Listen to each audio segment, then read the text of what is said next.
Hallelujah. खुदा यीशु मसीह के खूबसूरत नाम में मेरी तरफ से आप सबको सलाम। खुदा की शुक्रगुजारी हो आज एक बार फिर से खुदा की हजूरी में आने के लिए, खुदा के बड़े फजल के लिए, उसके रहम के लिए, तरस के लिए। तो खुदा ने एक बार फिर हमारी जिंदगी में हम पर किया कि हम खुदा के हजूर आ सके हैं। इस बात के लिए अपने खुदा के दिल से शुक्रगुजार। आमीन। तो वक्त को जाया किए बगैर हम क्लास का आगाज करेंगे। आज की जो बाइबल स्टडी है उसका आगाज करेंगे, लेकिन इससे पहले कि अगले हवाला जात बताया जाए, पीछे अभी तक आपने क्या सुना है, क्या सीखा है। पीछे जो पैगाम हुआ है पिछले हफ्ते या बुध को या उससे पिछले बुध को आपने क्या सीखा है?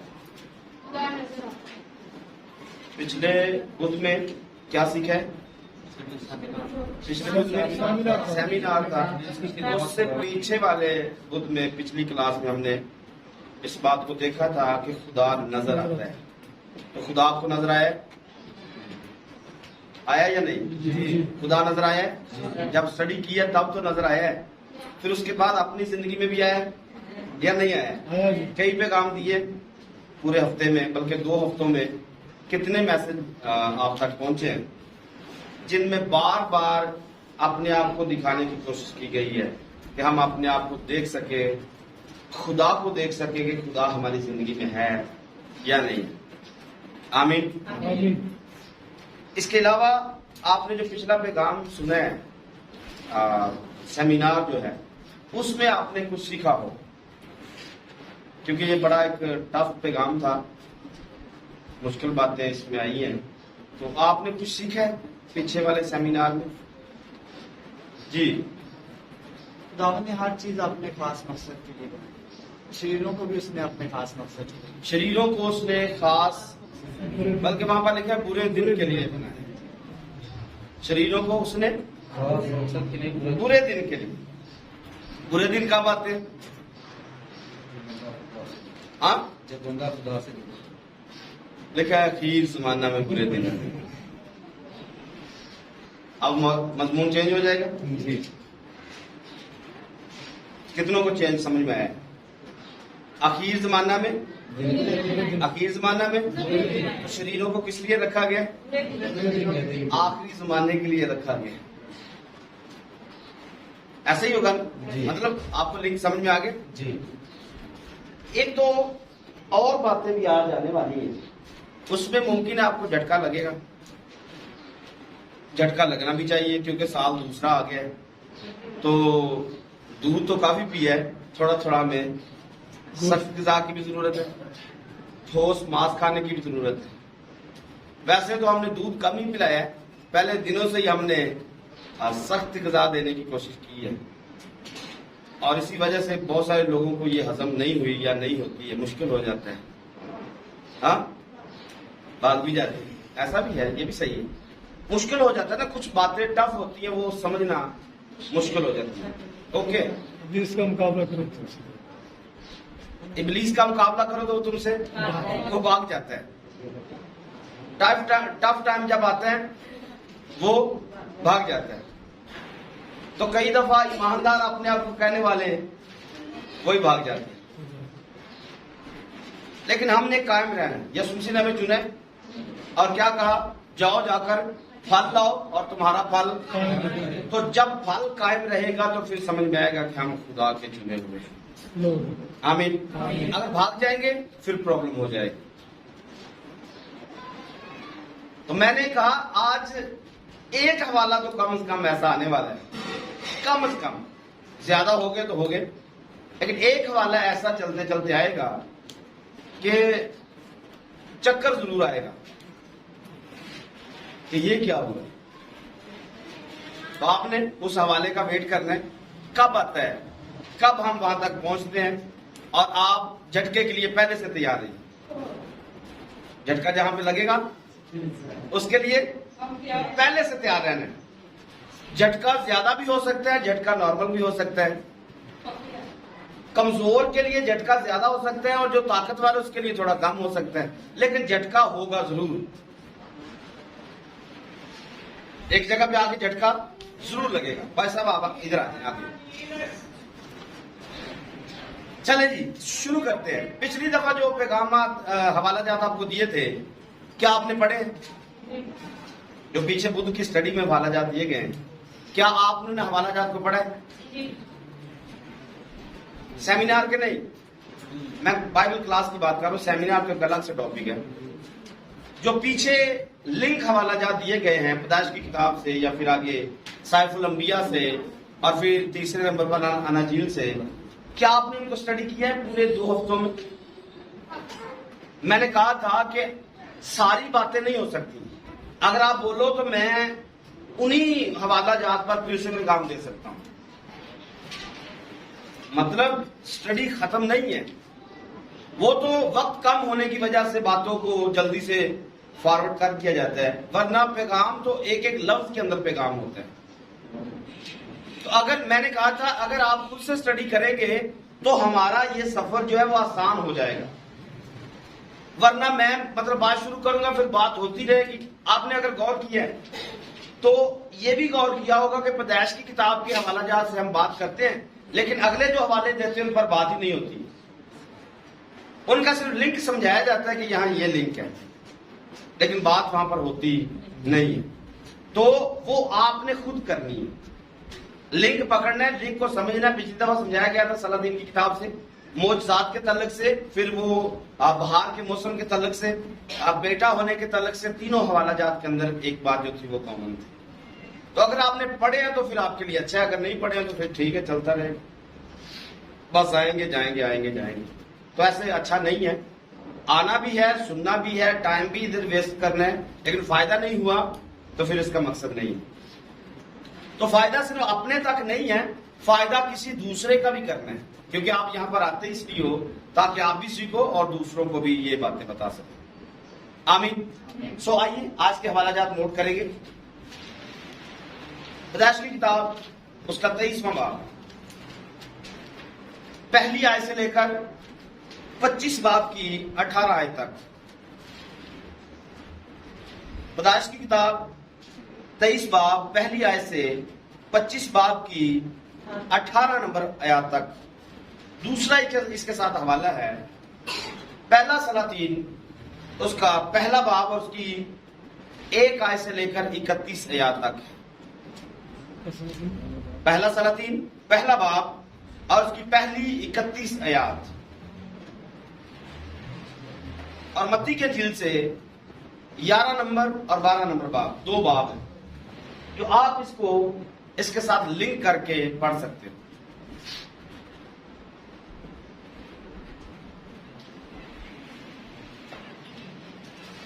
सलातीन का हवाला निकालिए, तीनों हवाले निकाल ले। पहला बाब, पहला सलातीन पहला बाब निकालिए। जब आपको बोला जाएगा तब आपने इसमें से पढ़ना है।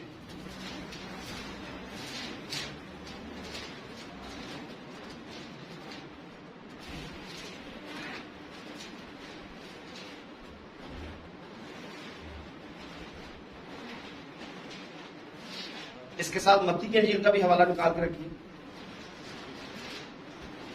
अगर यहां तक पहुंच पाए तो जरूर इस पर थोड़ा टच करेंगे, लेकिन आपने जरूर इस पर स्टडी करनी है ताकि आप इन सारी बातों को समझ पाओ और पूरे हफ्ते में इनकी स्टडी कर सको। मत्ती के इंजील 10 बाब और 11 बाब, 2 बाब हैं जो इसके साथ पढ़ने हैं।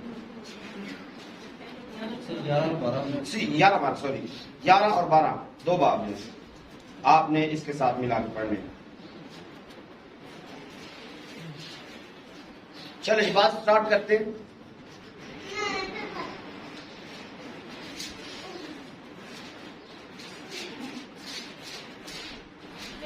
आज का जो टाइटल है जिस पर आज हमारी गुफ्तगू का आगाज है वो सारा के तल्लुक से है। सारा की वफात होती है, सारा वफात पाती है। लेकिन इससे पहले कि हम ये देखें कि सारा की डेथ हुई है, इससे पीछे एक बहुत बड़ा वाकया रूनुमा हुआ। सारा की डेथ से पहले एक बहुत बड़ा वाकया जो है वो रूनुमा हुआ। अब्राहम का हमने देखा, उसके अबीमेलेक को देखा। अब्राहम अबीमेलेक के पास जाता है, अबीमेलेक के साथ जो कुछ हुआ, सारा के साथ उसने जो करने की कोशिश की, खुदा ने इसमें एंट्री की, ये सारी बातें हमने टच के तौर पर पिछली दफा उनको देखा था। फिर इसहाक की 21वें बाब में पैदाइश होती है। इसहाक पैदा हुआ, इसहाक पर भी हमने कई पैगाम सुने हैं। इसहाक की जिंदगी, मेरा ख्याल मैं ऐसा समझता हूं कि आपको ये पैगाम पैदाइश की किताब, इसहाक की बातें, अब्राहम की बातें, ये मतलब पानी की तरह याद हो चुकी होंगी। क्या ख्याल है आपका? मतलब जो स्टाइल है या जितना आपको सिखा दिया गया है, आपको सबको ये बातें ज़बानी तकरीबन याद हो चुकी होंगी। यहां पर फिर हमें टच देने की जरूरत है, सिर्फ हल्का हल्का टच करेंगे और फिर बात आपको समझ आती जाएगी। इसहाक पैदा होता है और इसके साथ अब्राहम का और अबीमेलेक का जो है एक अहद यहां पर बांधा जाता है।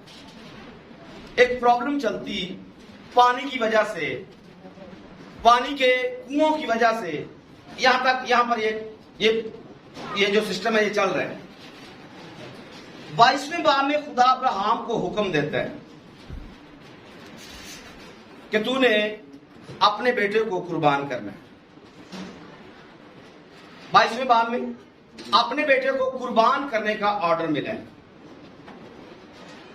अब ये जो बेटा कुर्बान करना है, ये अब्राहम के लिए टफ किस्म का हुक्म है, जिसको मानना नहायत ही मुश्किल है। इस पर मैंने पहले भी बातें की हैं, बातें सुनाई हैं, लेकिन ये पिछले दिनों एक छोटा सा वाकया हमारे घर में हुआ और तब मुझे बहुत ज्यादा एहसास हुआ इस बात का कि अब्राहम के लिए कितना मुश्किल था कि अपने बेटे को वो कुर्बान करे। एक पंजाबी की मिसाल है, राह पे जाने या वाह पे जाने। जब बंदे का अपना किसी के साथ कनेक्शन जुड़ता है या खुद से कुछ करना पड़ता है, तब एहसास होता है कितना मुश्किल है। मुझे डॉक्टर ने तकरीबन 3 बजे पेपर दिया, क्या आपने इस पर साइन करने हैं, क्या ऑपरेशन होना है? तो मैं लेकर घूमता रहा, लेकिन मैंने साइन नहीं किए। ये हालत थी। मैं आपको सिर्फ अब्राहम की वो कंडीशन दिखाने की कोशिश कर रहा हूं कि जब बंदे पर अपने पर बीतती है फिर समझ में आता है। हालांकि मेरा बेटा तो बीमार था, तो ये तो तंदुरुस्त को ज़िबा करने के लिए ले गया, ये तो तंदुरुस्त को लेकर गया। तो मेरा ख्याल मेरी बात ज्यादा सुनना जरूरी है, जिसका काम है वो कर रहे हैं। एक तंदुरुस्त बच्चे को, तंदुरुस्त आदमी को कुर्बानी के लिए ले जाना और अपने ही हाथों से बाप छुरी चलाए। यहां पर कंडीशन थी कि डॉक्टरों ने काटना था और काट कर टांके भी लगाने थे, लेकिन वहां पर टांकों का कोई सिस्टम ही नहीं था, लेकिन जरूरत नहीं पड़ रही। अब अंदर से पता भी था इस बात का कि ये इतना बड़ा काम नहीं है, ये छोटा सा एक काम है, मतलब अभी हो जाएगा, थोड़ी देर में हो जाएगा, काम मुकम्मल हो जाएगा। लेकिन एक बाप होने की हैसियत से ये मेरी समझ से बिल्कुल बालातर बात थी कि ये कैसे मुमकिन है। तो सारी बातें बाइबल की तब ही हमें समझ में आती हैं जब बातें अपनी जिंदगी पर लगती हैं, फिर एहसास होता है कि किस बात का क्या मतलब है। अय्यूब की स्टोरी सुना देना आसान है, अय्यूब की स्टोरी सुना देना आसान है, लेकिन जब बीतता है समझ में तब आता है। यह भी वाकया हमारे घर में हुआ। छोटी सी हमारी बच्ची 8-9 माह की, रिबका की बात कर रहा हूं। जब उसकी डेथ हुई तो तब मैंने उसे ऐसे हाथों में उठाया हुआ था, तो तब मैंने उसको उठाकर ये कहा कि भाई अय्यूब तेरा ही काम सी, तू कह सकता था कि तू खुदावन ने दिया, खुदावन ने लिया, खुदावन का नाम मुबारक है, मेरे को नहीं होगा। और जो अगर कहा है वो मजबूरी से बोला जाता है। अगर इंसान बोलता है, मैं ये सही कह रहा हूं, अगर इंसान बोलता है तो वो मजबूरी से बोलता है, और फिर रेफरेंस देकर अय्यूब का बोलता है कि उसने बोला है, हम खुद से नहीं बोलते और ना ही हमसे ये बोला जाता है, क्योंकि ये हमारे ऊपर आती है। मैं सिर्फ आपको ये कहना चाह रहा हूं कि बात किसी की कह देना बड़ा आसान है, पर बातें जब अपने ऊपर आती है फिर मुश्किल होता है, फिर उनको बर्दाश्त करना मुश्किल होता है।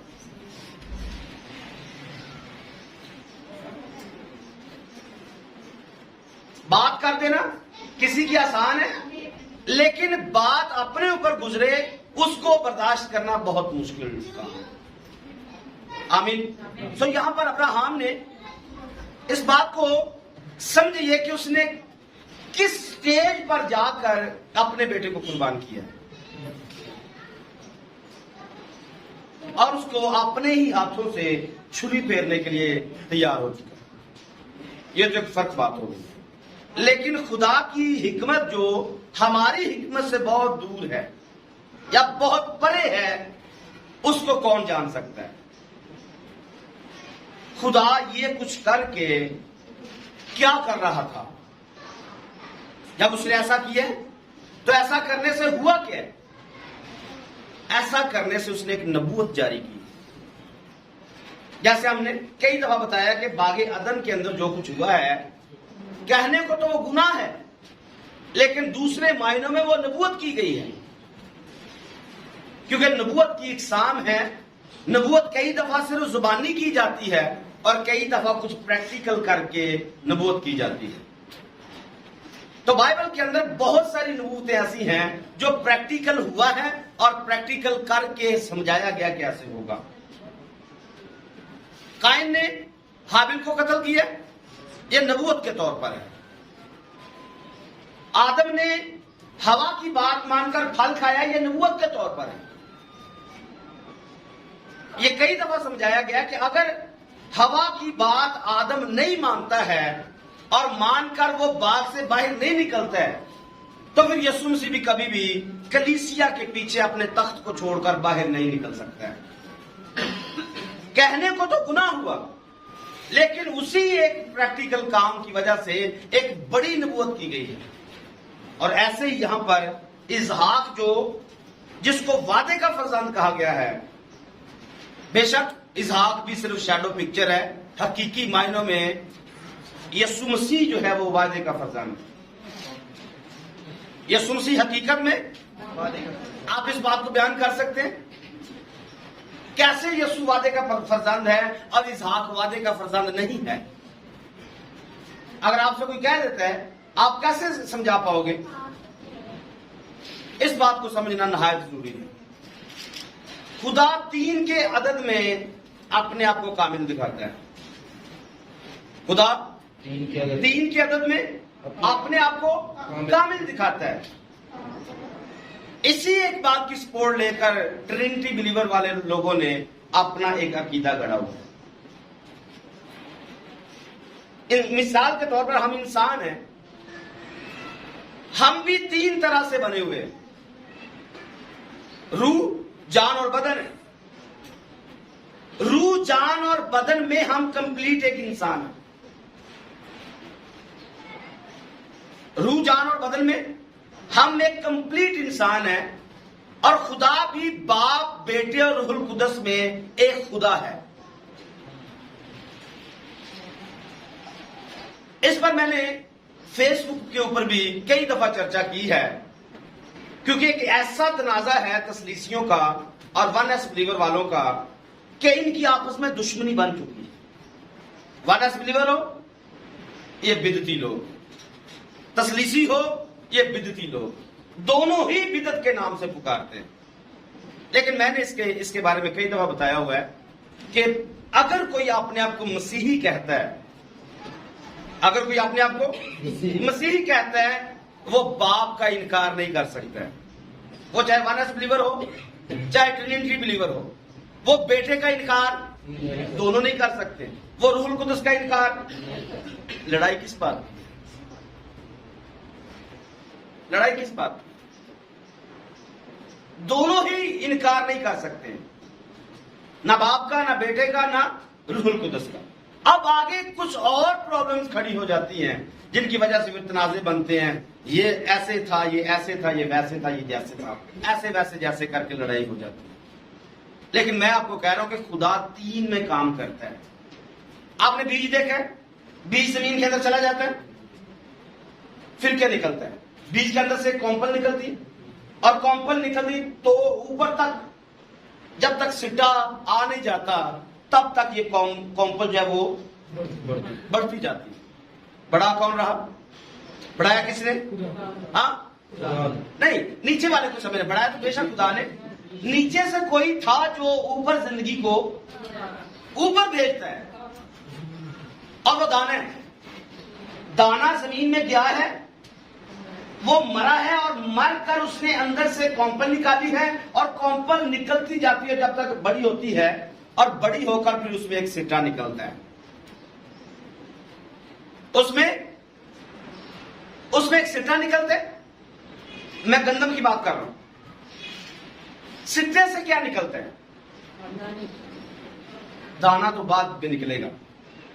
सिट्टे से पहले, सिट्टे के अंदर मैंने प्रैक्टिकल किया है, पहले एक खौल निकलता है। पूरे जो उसका सिट्टा निकलता है उसके ऊपर एक पूरा खौल निकलता है। अगर आप खौल को खोल के देखें तो उसमें कुछ भी नहीं होता है। ये प्रैक्टिकल है, मैंने जाती तौर पर ऐसा किया। जब सिट्टे की शक्ल बन जाती है फिर उसको ऐसे खोलते हैं, खोल कर देखे तो कोई दाना नहीं होता है। दाना इसमें कैसे आता है?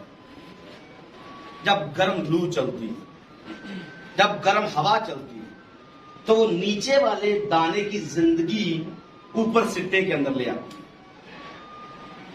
तो काम कैसे चला? पहले तिनका निकले, फिर सिट्टा बने, सिट्टे के अंदर फिर जिंदगी आई। गंदम जो है, बीज जो है, वो एक दफा बोया गया है, लेकिन सिट्टे में आते आते उसको 3 मराहल में से गुजरना पड़ा है। आपको बात समझ में आया? पहले नंबर पर आप देखेंगे, मैंने आपको एक बात समझानी है जिसको मैंने कहा कि इसहाक को आप ये कहेंगे कि ये वादे का फर्जंद नहीं है। मैं जो आपके सामने कह रहा हूं, आप बाहर जाकर लोगों को कहेंगे इसहाक वादे का फर्जंद नहीं है। कैसे आप समझा पाएंगे? मैं आपको वो बता रहा हूं। पहले नंबर पर अब्राहम को चुना गया, वादा किया गया कि तेरे बेटा होगा। अब्राहम के साथ और सारा के साथ ये वादा था कि तुम्हारे बेटा होगा। लेकिन क्या हुआ? अब्राहम को जल्दी थी या फिर सारा को जल्दी थी? इन्होंने दोनों ने मिलकर खुदा की कोशिश करने की जुर्रत की कि खुदा ने बोला तो है, खुदा कहीं शर्मिंदा ना हो जाए, हमें खुद से कोशिश करके एक लड़का पैदा कर ही लेना चाहिए। हाँ, ऐसे था ना। और सारा ने क्या किया? अपनी लौंडी उसे पकड़ाई और कहा जी इसको पकड़ो, और खुदा ने जो बात की उसको पूरा कर दिया। तो ये पहला पॉइंट था, जहां से बीज तो कलाम था, जो कलाम खुदा ने कर दिया था, लेकिन अब एक तिनका निकलने वाला है। और याद रखिए, जो इस्माइल की मां है, हाजरा जो है, लौंडी जो है, ये यहां पर आपको नजर आएगा कि यहां पर ये बीज से निकलने वाला वो एक तिनका है जो जिंदगी को ऊपर लेकर जाएगा। हाजरा क्या करेगी? उस बीज को, जो बीज कलाम खुदा ने किया हुआ है, अब तिनके को देखेंगे। तिनके का काम क्या है? तिनका भूसा है या नहीं? गेहूं लैदा हो जाएगा, भूसा लैदा हो जाएगा, ऐसा लिखा बाइबल में। अगर बीज पैदा करना है तो भूसे की जरूरत पड़ेगी। बगैर भूसे के बीज आ ही नहीं सकता है। पिछला पे काम आपको नजर आ रहे? शरीर को बुरे दिन के लिए बनाया गया, तो शरीर के बारे में यहां से समझिए कि जो तिनका निकल रहा है, इस तिनके के बगैर कौन बीज को लेके आएगा? बीज को उठाकर रखने के लिए, बीज को लेकर आने के लिए पीछे तिनके की जरूरत पड़ेगी, और एक वक्त तक तिनका उस जिंदगी को उठाकर उठाते ऊपर लेके आएगा। जो बीज नीचे है उसको तिनका उठाकर ऊपर लेके आएगा, और फिर दूसरी औरत आएगी जिसका नाम सारा है। अब मुझे बताइए, खुदा ने जो इसके साथ वादा किया है, क्या ये वादे के साथ पैदा हुआ है? हाँ, वादे के साथ पैदा हुआ या जिनसी मिलाप के साथ पैदा हुआ? इसमें वादे का तो कोई चक्कर नहीं। वादा तो किसी और जगह पर पड़ा हुआ है। अब ये दूसरा सिस्टम है। देखने में सिक्का तो नजर आ रहा है, देखने में, क्योंकि नीचे तिनके ने ऊपर लाकर सिट्टे की शक्ल बना दी है। आप बहुत सारे लोगों को देखेंगे, सुनेंगे, वो यही कहते हैं कि इसहाक वादे का फर्जंद है। इसहाक एक शक्ल तो नजर आ रही है, लेकिन हकीकत से बहुत दूर है। ये वादे का फर्जंद नहीं है, ये वादे के फर्जंद की एक तस्वीर है। अभी बीज किसी और जगह पर है। आप तीसरी औरत को देखिए। तीसरी औरत कौन होगी? मुकद्दसा मरियम आएगी। पहली औरत का नाम हाजरा है, दूसरी औरत का नाम सारा है, और तीसरी औरत का नाम। अब मुकद्दसा मरियम को और अब्राहम को देखिए, दोनों को मिलाएंगे तो आपका लिंक बराबर होगा, अदरवाइज आपको समझ नहीं आएगा। 15 बाब में खुदा ने कहा मैं तुझे बेटा दूंगा। आसमान के सितारों को देख ले, गिन सकता है तो गिन ले। क्या अब्राहम इस बात पर ईमान लाया?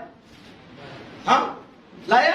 और यही उसके लिए रास्तबाजी मुकर्रर किया गया है, अकाउंट किया गया है कि ईमान से वो रास्तबाज ठहरा है। अब मुकद्दसा मरियम को देखिए, या पीछे सारा को देखिए, पीछे हाजरा को देखिए। हाजरा जैसे ही हामला हुई, वो अपनी बीबी को छोड़कर भाग गई। ये घमंड करती है, अपनी बीबी पर ये ताने कसती है और उसे हकीर जानती। और जब सारा की बात करेंगे तो सारा खुदा की बात पर ईमान नहीं लाती। ऐसा हमने पढ़ा हुआ है, अगर स्टडी किया तो आपको समझ में आएगा कि जैसे ही खुदा ने कहा तेरे बेटा होगा, हंसती है। इसके अंदर बूढ़ी होने के बावजूद मेरे बेटा हो सकता है, मेरा शोहर भी बूढ़ा हो चुका है। दूसरे मरियम को देखिए, मरियम का तो कोई शोहर भी नहीं है, बगैर शोहर के बच्चा रिसीव कर रही है। इसके पास तो एक उम्मीद थी कि बूढ़ा मर्द तो है ना, उसके पास तो कोई मर्द भी नहीं है, और बच्चा बगैर मर्द के पैदा भी नहीं होता है। तो दोनों के ईमान को देखिए। जो ईमान अब्राहम के अंदर था वो सारा के और हाजरा के अंदर नहीं था। वो ईमान सिर्फ मुकद्दसा मरियम के अंदर था। इसने कहा आमीन, खुदा तूने जो कहा है वैसा ही होगा। और ऊपर से जब उसके पास मैसेज आएगा, इसका मैसेज और उसका मैसेज मिलेगा और वादे का फर्जंद पैदा हो जाएगा। ये वादे के मुताबिक पैदा हुआ है। खुदा वेट कर रहा था कि कोई तो ऐसी औरत आएगी जो इस ईमान के साथ इस कलाम को कबूल करेगी। अब यहां से देखा आपने, खुदा 3 में कामिल करता है। हाजरा से शुरू किया, सारा के पास, सारा से फिर मुकद्दसा मरियम के पास। पीछे दोनों जो है वो तस्वीरें, हाजरा की और सारा की, या इस्माइल की और इसहाक की, ये पीछे तस्वीरें, लेकिन हकीकत जो बच्चा, हकीकी जो बच्चा है वो खुदावंद यीशु मसीह। और इसी की तस्वीर यहां पर खुदा बना रहा था कि अब्राहम जब अपने बेटे को लेकर जाता है कुर्बान करने के लिए, तो यहां से आज आपने समझना है, खुद समझना है। आज के बाद आपने टेवे नहीं लगाने हैं कि उसकी उम्र कितनी थी जब कुर्बान किया गया। आज के बाद आपने इस बात को समझना है, फाइनल करना है। आइए मेरे साथ देखिए, 22वें बाब में खुदा ऑर्डर करते, 23वें बाब की पहली आयत को देखिए, क्या लिखा है। और सारा की उम्र 127 बरस की हुई। सारा की जिंदगी के इतने ही साल थे और सारा ने करीब 40 में वफात पाई। अब सारा की उम्र कितनी है? 127 साल है। अब अब्राहम और इसहाक कुर्बानी के लिए गए हुए। ये 22वें बाब सारे का सारा पढ़िए, इस बात को समझिए। 22वें बाब में शुरू में खुदा कहता है मेरे लिए कुर्बान कर अपने बेटे को। और फिर तीसरी आयत में अब्राहम सुबह सवेरे उठता है, गधे पर 4 जामा कसता है और गधे के ऊपर ही सारी लकड़ियां डालता है और डालकर यहां से जा रहा है। अब देखिए 9वीं आयत में उस जगह पर पहुंचते हैं। फिर उसके बाद 13वीं आयत में एक मेंढा जो वो आ जाता है।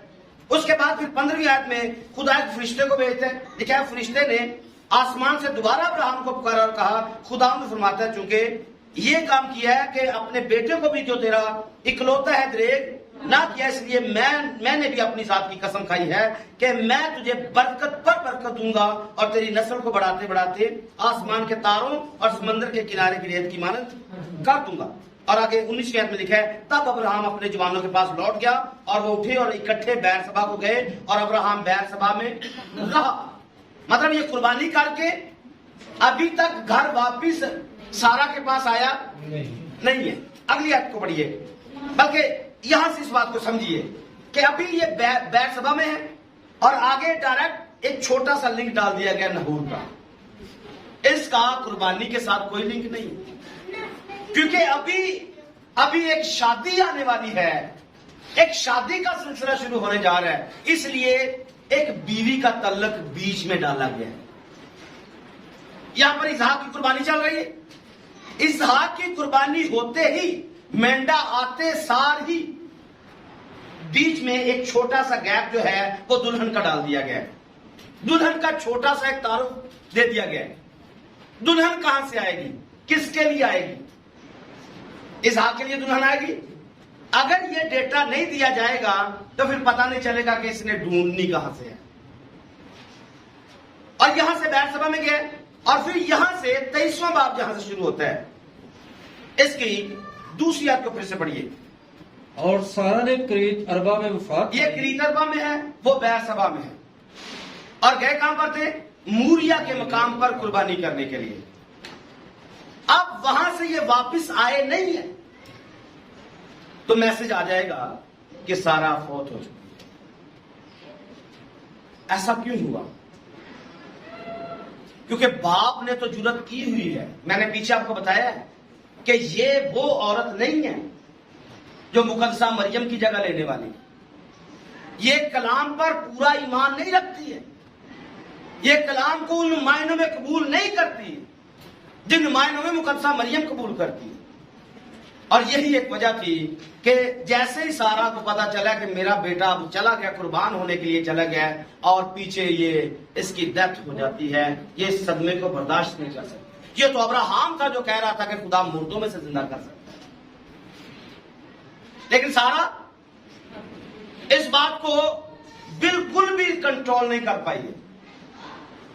अब यहां से देखिए, इसकी उम्र कितनी है? 127 कितनी? 127 साल। जब इसहाक पैदा हुआ था तब कितनी थी?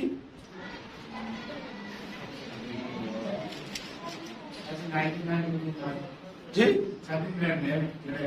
वो अब्राहम की है। अब्राहम 100 वर्ष का हो चुका है और ये 90 साल। मैंने पिछली दफा भी बताया, उससे पीछे भी बताया, ये 10 साल छोटी है। अब 90 साल की थी जब इसहाक पैदा हुआ। अब ये 137 साल की हो चुकी है, जब 127 साल की हो चुकी है जब इसकी डेथ हो चुकी है। तो मुझे बताइए कितने साल बनेगी? हाँ, 27 साल ये वाले और 10 साल। तो इसहाक पूरे 37 साल का था जब उसकी कुर्बानी हुई है। हाँ, इसहाक की उम्र कितनी है? 37 साल। इसीलिए तो गधे वाली लकड़ियां खुद उठा लेता है। जो लकड़ियां गधे के ऊपर रखी हुई थी और जिनके ऊपर जाकर सोख्तनी कुर्बानी करनी थी, कितनी लकड़ियां होती? आपने हिंदुओं का कभी देखा जलाते हुए कितनी लकड़ियां नीचे रखते हैं? इसलिए रखते ताकि पूरे का पूरा बंदा जल जाए। तो ये सोख्तनी कुर्बानी थी। ये जो इसहाक की कुर्बानी है, ये सोख्तनी है, और सोख्तनी कुर्बानी को पूरा जलाया जाएगा और पूरा जलाकर उसकी राख इकट्ठी की जाएगी। इस कदर ये सोख्तनी कुर्बानी की जाती है। तो एक इंसान को उसकी हड्डियों को जलाने के लिए, कंप्लीट उसको राख बनाने के लिए कितनी हड्डियां चाहिए, कितनी लकड़ियां चाहिए? और ये सारी की सारी इसहाक उठाता है और पहाड़ की चोटी तक जाता है। ये कोई बच्चा नहीं है।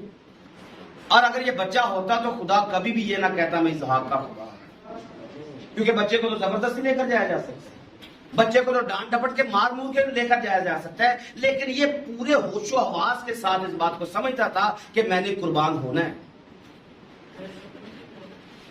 ये अपने पूरे पूरे ख्यालात के साथ कुर्बान होने के लिए लकड़ियों के ऊपर लेटा हुआ है, क्योंकि ये एक तस्वीर बनाई जा रही है कि एक दिन आएगा कि खुदावंद यीशु मसीह भी अपनी लकड़ियां उठाएगा और कोहे कलवरी के पहाड़ पर अपनी लकड़ियां उठाकर लेकर जाएगा। और मुझे बताइए, अगर ये यीशु मसीह की तस्वीर है तो इसमें अगर ये छोटा है तो फिर यीशु भी छोटा ही होना चाहिए, और अगर ये छोटा है तो फिर किसी नाम बालक की कुर्बानी कैसे हो सकती है? कुर्बानी तो बालक की होनी चाहिए ना, होश आवास में होना चाहिए। काहिन की उम्र कितनी रखी गई है खिदमत करने के लिए? 30 साल रखी गई है। क्यों? क्योंकि 30 साल तक ये बंदा मैच्योर होता ही नहीं, अपनी लफंडरियों में घूमता रहता है। 30 साल के बाद जाकर इसे कुछ समझ में आता है कि मैंने करना क्या है। और इसहाक 30 साल से ऊपर है और उसे पूरी समझ है कि मैंने करना क्या है। इसलिए खुदा उसे जिंदों का खुदा कहता है, या उसे जिंदा समझता है, क्योंकि वो खुदा की नजर में जिंदा है। और उसने पूरी पावर के साथ, पूरे ख्यालात के साथ, पूरे इरादे के साथ अपनी कुर्बानी को कबूल किया है। और इसी तरह खुदावंद यीशु मसीह ने अपनी पूरी अकल के साथ, फहम के साथ पहले बता रहे थे खुदावंद कि मैं आया इसलिए कि गुनहगारों के हवाले किया जाऊंगा और मैं कुर्बान हो जाऊंगा। आमीन। एक और चीज सारा की उम्र से सीखने वाली है, ये उर्दू में तो नहीं है, उर्दू में तो सीधा सीधा लिखा हुआ है 127 साल, लेकिन ये इब्रानी में से मैंने अपने उस्ताद से सीखा है, हारून खान साहब से, कि ये जो इब्रानी लोग इसकी तफसीर करते हैं या रबी जो इसकी तफसीर करते हैं, वो इसको 120 लिखकर 7 लिखते हैं। सारा की उम्र 120 और 7 साल थी। इसका फर्क क्या है? इस बात में 127 में लिखने में और 120 लिखकर 7 लिखने में फर्क क्या है? वो ऐसा सिखाते हैं अपने लोगों को, अपने बच्चों को, कि सारा जो थी वो 100 साल की जब हुई है तो वो 20 साल की तरह जवान थी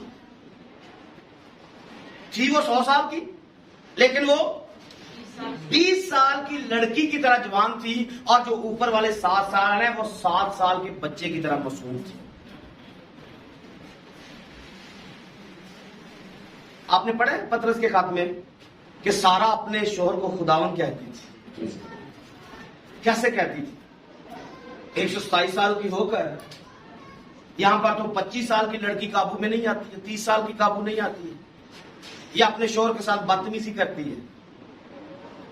फिर 40 साल की होती है और ज्यादा बदतमीज हो जाती है, 50 साल की होती है और भी ज्यादा बदतमीज हो जाती है। लेकिन यहां पर 127 साल की होकर भी वो 7 साल के बच्चे की तरह मासूम थी, और वो खुदावंद, उसको अपना खुदावंद कहती थी और उससे डरती थी। खुदावंद पर ईमान बेशक उसका कलाम पर थोड़ा कम था, अब्राहम जैसा नहीं था, लेकिन वो अपने शोहर के मामले में बिल्कुल एक मासूम बच्ची की तरह थी।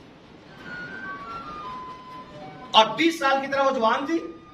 20 साल की तरह जवान क्यों थी? ये भी एक आखिरी जमाने का निशान है।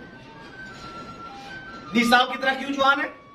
क्योंकि ये आखिरी जमाने का, क्योंकि यीशु मसीह ने कहा हुआ है कि जैसा नूह के दिनों में हुआ वैसा इब्ने आदम के दिनों में भी होगा। यानी कि अगर सारा 127 साल की है और वो 20 साल की नजर आती है, तो खुदावंद की बादशाही में हम सब के सब जितनी मर्जी हमारी उम्र होगी, हम जवान बच्चे की तरह और मासूम नजर आएंगे, क्योंकि गुनाह फिर से खत्म हो चुका होगा और इंसान वापस अपनी पाकीज़गी की हालत में चला जाएगा। तो इसलिए इस बात को भी समझना हमारे लिए नहायत। दूसरी चीज जो इसके अंदर पाई जाती है, जब सारा की डेथ होती है, सारा फौत हो जाती है, आगे काम होता है। यह भी एक बड़ी सीखने वाली बात है। आपने पहले से इसको जरूर पढ़ा है। इसकी 30वीं आयत को पढ़िए, 23 बाब की 30वीं आयत। फिर अब्राहम मैयत के पास से उठकर बनी हित के पास गया। ये बनी हित जो है, ये हित्ती लोग, इसको भी मैंने सीखा है।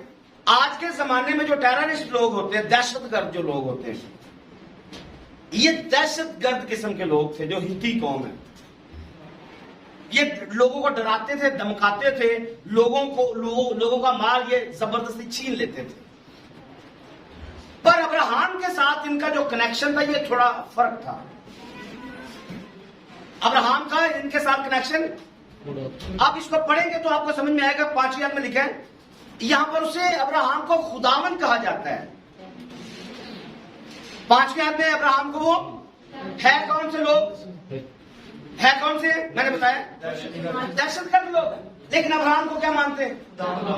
आज भी ऐसा नहीं है। बदकार लोग जी, बड़ा जबरदस्त सूरमा है, ये डर रहे हैं। तो मैं सिर्फ यहां से ये कहना चाहता हूं, आज यहां पर कितने लोग चर्च आते हैं? क्या सारे रास्तबाज होते हैं? पादरी से डरते हैं नहीं? हाँ, डरते ऊपर से नीचे से, जैसे भी दिल से या जैसे भी, लेकिन मुंह के ऊपर डरते जरूर है और पास्टर की इज्जत जरूर करते हैं। और कई दफा ये कह रहे होते हैं ये बड़ा सूरमा है, लेकिन अंदर से खुद कैसे बदकार है। ये वाली टीम भी बदकार है, लेकिन अब्राहम को क्या कह रही है? खुदावन। अब्राहम को अपना मालिक समझ रहे और तारीफें जान रहे। आज भी ऐसा होता है। आगे पढ़िए क्या लिखा है इसकी 3री आयत से जनाब। अच्छा चलो इसको जुबानी कर लेते क्योंकि टाइम काफी निकल जाएगा। पढ़ेंगे तो एक सौदा किया जा रहा है। सौदा क्या है? मेरी बीवी मर गई है, मेरी बीवी, और मुझे आपके हाथ से एक खेत, एक गार चाहिए। इसको पढ़िए, इस गार को पढ़िए, 7वें से पढ़िए।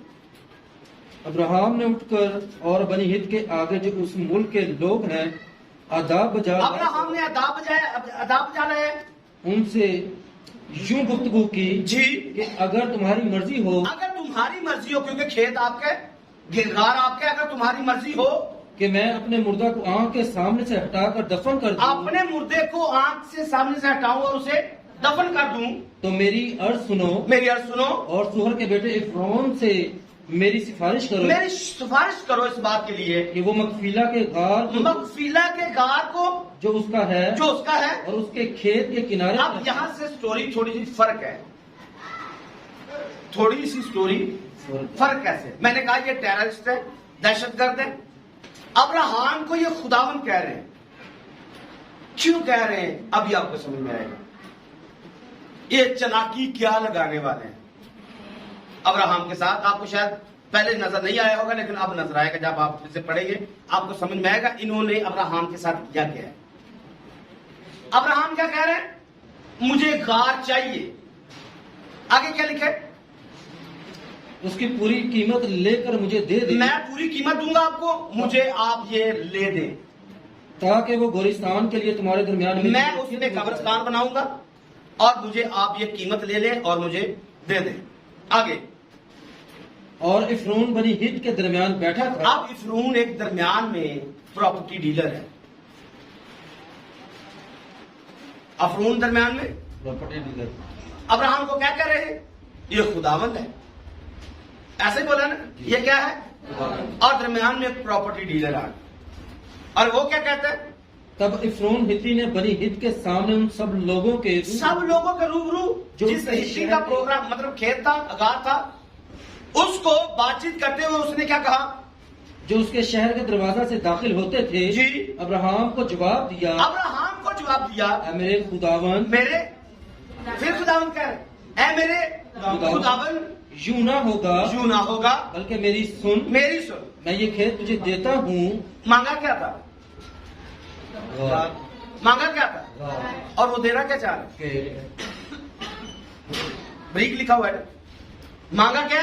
गार, और देना क्या चाह रहे हैं? खेत। आगे, और वो गार भी जो उसमें है, मतलब प्रॉपर्टी डीलर है ना, जो अपना दूसरा मटेरियल है वो पहले रखा है और तेरी गार भी तुझे मिल जाएगी।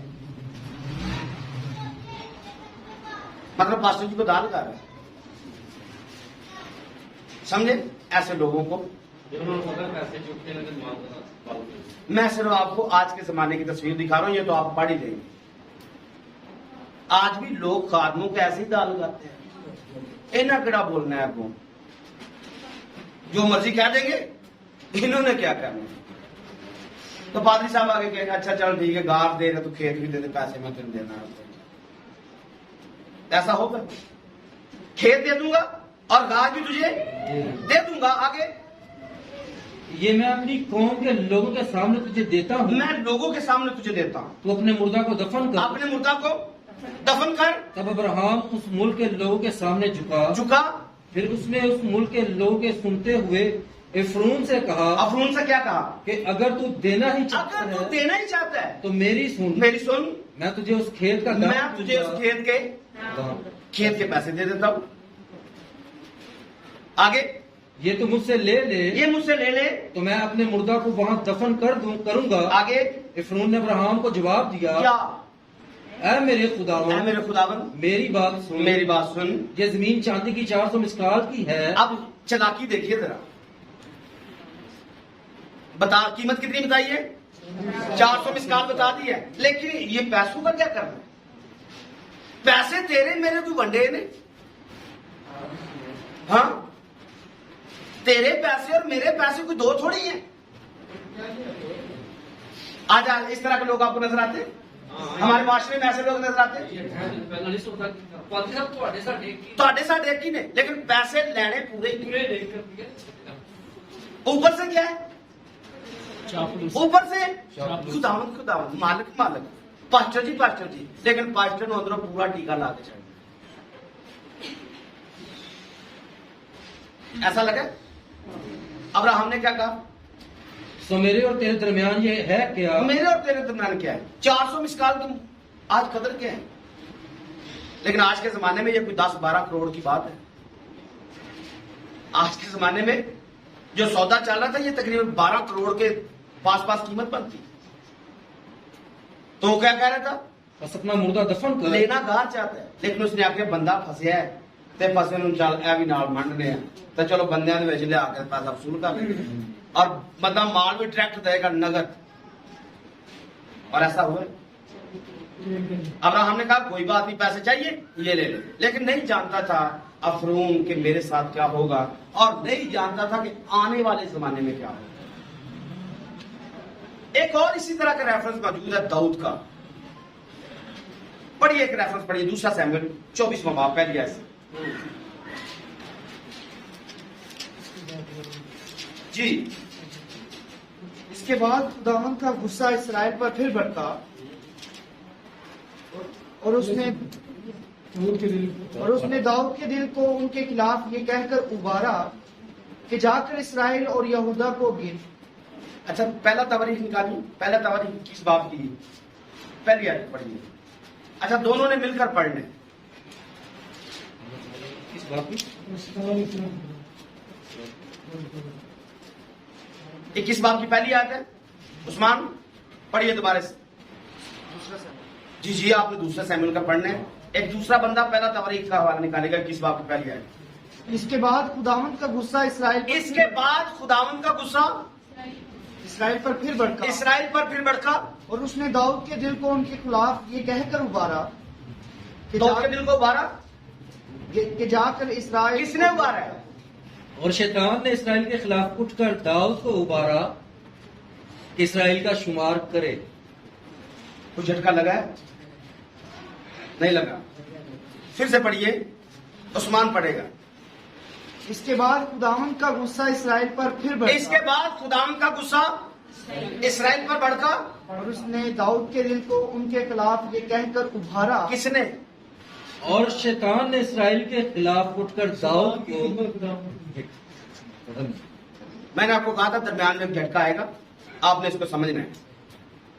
बात क्या चल रही है? दोनों में से कौन सा हवाला क्या कह रहा है? ये झटका था जो मैंने दरमियान में रखा है, इस पर बात नहीं होगी। आपने इसको शैतान के साथ, खिदमत के साथ लिंक करना है। लेकिन एक हवाला जो मैंने आपको देना चाह रहा हूं, 25 आयत को देखिए, 24 और 25 आयत को, 2 सैमुएल। तब बादशाह ने अरुणा से कहा, बल्कि मैं जरूर कीमत देकर उसको तुझसे खरीदूंगा। मैं बादशाह दाऊद है और अरुणा से कहता है कि मैं जरूर कीमत देकर तुझसे इस खेत को खरीदूंगा। पढ़े। और मैं खुदावंद अपने खुदा के हुजूर जी ऐसी सौंपनी कुर्बानियां नहीं गुजरानूंगा जिन पर मेरा खर्चा ना हुआ हो। मतलब पैसे मेरे लगन फिर कुर्बानी दांगा। अगर पैसा मेरा लगा ही नहीं तो कुर्बानी मेरी का दी। कई लोग ऐसा भी कहते हैं कि कर्जा लेकर कुर्बानी कर लेनी चाहिए, लेकिन वो कर्जा तो किसी का है। शायद ऐसा होगा। कर्जा किसी से लिए, वो हमारे अपने पैसे नहीं है, वो कर्ज लिया हुआ है। कर्ज हमारा अपना पैसा नहीं होता है, कर्ज किसी का पैसा होता है। तो यहां पर दाऊद क्या कह रहे हैं कि मैं जो कुछ भी करूंगा उस पर मेरी अपनी कीमत पूरी लगनी चाहिए, क्योंकि मैं खुदा के लिए कुर्बानी कर रहा हूं। अब फिर अगली बात क्या लिखी है? सो दाऊद ने वो खलियान और बैल चांदी की 50 मिसकालें देकर, ये वो वाक्य जब उसने गलती की, बंदे मरे, इसराइल पर सिस्टम सारा हुआ, तो एक जगह पर आकर इस खलियान के ऊपर आकर फरिश्ता रुक गया और उन्होंने समझा ये खास जगह है, हमें इसको खरीद लेना चाहिए। तो जो खास जगह खरीद लेना चाहिए, कौन सी जगह है? यरूशलेम के अंदर ये हैकल का मकान, जहां पर आज हैकल मौजूद है। मैं ये कह रहा हूं, दोनों हवाले पढ़ाने का मकसद ये है कि दोनों जगहों पर कीमत अदा की गई है। और आज दुनिया या पूरी दुनिया जो ये कह रही है ये जगह हमारी है, ये जगह हमारी है, ये इसराइल हमारा है। अब फरऊन ने तो वहां पर जल्दी जल्दी धोखे से पैसा ले लिए, लेकिन नहीं जानता था कि खुदा आखिरी जमाने में क्या करेगा, इसको रजिस्ट्री के तौर पर लोगों के सामने पेश करेगा। ओ भाई, ये बाइबल रजिस्ट्री है, मैंने इसराइल की जगह खुद खरीदी हुई, मैंने इसकी कीमत अदा की हुई। तो बाप अब्राहम ने और दाऊद बादशाह ने इस जगह को पैसा देकर खरीदा हुआ है। आज दुनिया हजारों चीखे मारे, ये जगह इसराइल की है और हमेशा रहेगी। खुदा की हिकमत हमारी हिकमत से बहुत परे की बात है। हम एक हद तक सोचते हैं, लेकिन खुदा बहुत दूर की सोचता है। खुदा शुरू से अंजाम की खबर देता है। तो मेरा ख्याल है अगर वहां पर वो पास्टर जी को दाल लगाने की कोशिश ना करता तो आज पास्टर जी को दाल लगा हुआ हो। आज अफरून तो नहीं रहा, ना वो 400 चांदी की मिसकाल रही, लेकिन आज इसराइल की जमीन वही की वही है और आज वो हकदार है इस बात। आगे इसहाक की बीवी का सिलसिला है, इस पर बातें पहले पादरी साहब ने की हुई है, लेकिन एक चीज मैं इसमें सिर्फ ऐड करना चाहूंगा क्योंकि टाइम का इशारा हो चुका है। आपने देखा अब्राहम को, हमने देखा कि वो खुदावन की यानी कि यहोवा की तस्वीर है। आमीन। इसहाक को देखा हमने, वो यीशु मसीह की तस्वीर है। रिबका को देखा हमने, वो दुल्हन यानी कि कलीसिया की तस्वीर है। फिर हमने अलियजर को देखा कि वो रूहुल कुदस की तस्वीर। एक चीज मैं जो ऐड करना चाह रहा हूं, इस आयत को पढ़कर ऐड करेंगे। 24 बाब की 56 आयत को देखिए। जी पैदाइश 24 बाब की 56 आयत। उसने उनसे कहा कि मुझे ना रोको। अच्छा, इसमें मैं बड़ा ही दिल में बड़ा खुश था कि इस पर बहुत सारी बातें करूंगा, लेकिन नहीं हो पाई है। मुझे उसने क्या कहा कि मुझे ना रोको। बहुत ढीले हो, बहुत कोई अजीब किस्म का पढ़ रहे, आपको समझ नहीं आ रहा है मतलब लिखा क्या है। उसने उनसे कहा कि मुझे ना रोको, क्योंकि खुदावन ने मेरा आपको समझ आ रहा है क्या लिखा किया है? आपको समझ में आ रहा है क्या लिखा हुआ? पीछे हट, मैं जाना ही जाना, मैं ये किसको कहना पड़ रहा है? ये सारे घर वालों को, चर्च के बाकी सब मेंबरान को, भाई पीछे हट, मैं जा रहा, मैं तुसी रहो इत्थे ही। ए माल पानी जेडे तोहफे तुहानू मिल गए ने ना, इनू कोल रखो, मैं चली जी।